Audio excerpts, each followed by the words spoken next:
Mashabiki wa klabu ya Yanga kule Zanzibar wameungana kuandaa safari ya kuelekea jijini Mwanza kushuhudia mtanange wa wananchi wakikipiga dhidi ya Pamba Jiji.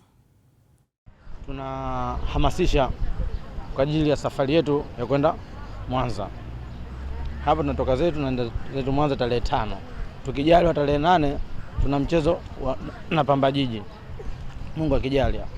Wenzetu sana wanakuja. Sisi hatujawahi kwenda na sisi hivi tunavyosema tuko hea, tuko vizuri, tumejipanga sana.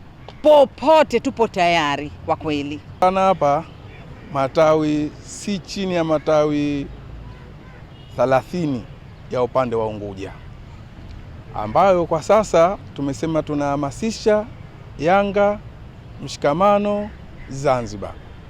Kwa sasa hivi tupo kwa ajili ya safari ya kuelekea Mwanza kwa ajili ya mechi ya Pamba na Yanga. Tunaandaa vizuri kuelekea katika mechi kuelekea mkoa wa Mwanza dhidi ya Pamba Jiji. Tumejiandaa vizuri na ndo mara yetu ya kwanza kutoka Zanzibar kuelekea mkoa wa pili. Tunashukuru na tunatakia ushindi timu yetu.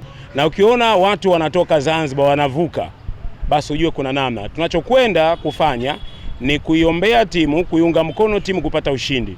Tunachotaka kusema kutoka Zanzibar ni non-stop ushindi kwa mchezo huo ambao tunauendea kwa maana ya Pamba Jiji, na baada hapo michezo mingine yote. Tunachoomba kwamba wanayanga Mwanza, wanayanga mikoa ya karibu na Mwanza, Tabora, Shinyanga watupokee kuanzia Dar es Salaam tukiondoka hapa na basi letu mpaka tunaingia Mwanza.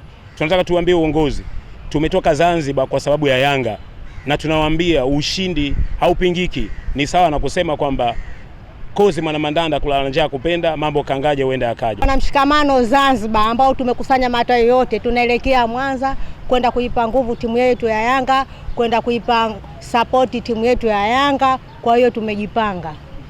Ndio limejiweka taasisi hii kujenga kundi kama hili kwa kwenda huko. Kwa hiyo lengo na mazumuni kwenda kuhamasisha wenzetu ili waje tuungane nao, kama wana uwezo wa kwenda basi twende nao. Ikiwa hawaendi basi wajiunge na hili grupu liwe la family moja kwa moja. Hiyo safari ni Azam Marine Costa Mwanza.